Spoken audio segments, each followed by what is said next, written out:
លោកប៉ាដ៏អស្ចារ្យបុរស Down syndrome ធ្វើការ25ឆ្នាំមិនដែលសម្រាកដើម្បីចិញ្ចឹមគ្រួសារនិងបញ្ជូនកូនរៀនចប់មហាវិទ្យាល័យក្លាយជាទណ្ឌពេទ្យ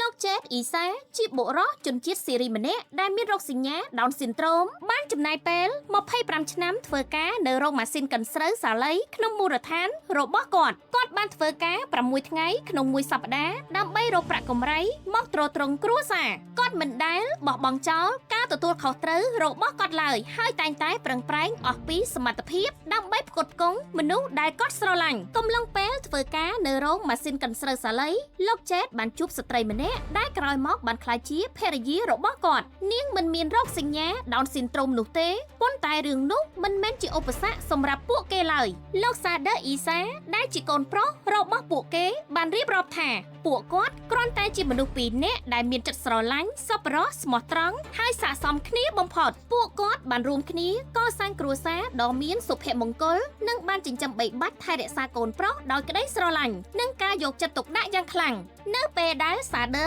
ធំដឹងក្តីគាត់បានខិតខំរៀនសូត្ររហូតបានសម្រេចក្តីស្រមៃក្លាយជាទាន់បណ្ឌិតគ្រូពេទ្យថ្មិញមួយរូបឪពុករបស់គាត់មានមោទនភាពចំពោះរូបគាត់ជាខ្លាំងរាល់ពេលដែលលោកចេតណែនាំសាដឺទៅកាន់នរណាម្នាក់ទីមុខរបស់គាត់តែងតែបញ្ចេញភ្លឺថ្លាដោយក្តីរីករាយគាត់តែងតែនិយាយដោយមោទនភាពថាបាទខ្ញុំមានរោគសញ្ញា Down syndrome មែនប៉ុន្តែខ្ញុំបានចិញ្ចឹមបីបាច់បុរសម្នាក់នេះហើយបានធ្វើអ្វីៗគ្រប់យ៉ាងតាមលទ្ធភាពរបស់ខ្ញុំដើម្បីឲ្យគេក្លាយជាគ្រូពេទ្យនិងអាចជួយអ្នកដទៃបានសាដឺតែងតែនិយាយអំពីឪពុករបស់គាត់ដោយក្តីស្រឡាញ់និងការគោរពយ៉ាងជ្រាលជ្រៅគាត់មិនដែលតូចចិត្តឬខ្មាស់អៀនចំពោះអ្នកដទៃនោះឡើយគាត់ធ្លាប់បាននិយាយថាសម្រាប់ខ្ញុំប្រសិនបើខ្ញុំអាចជ្រើសរើសថាអ្នកណាជាឪពុករបស់ខ្ញុំបានខ្ញុំនឹងមិនប្រាថ្នាចង់បានអ្នកផ្សេងឡើយហើយខ្ញុំមានមោទនភាពចំពោះគាត់ដោយដែលគាត់មានមោទនភាពចំពោះខ្ញុំដែរសាដឺ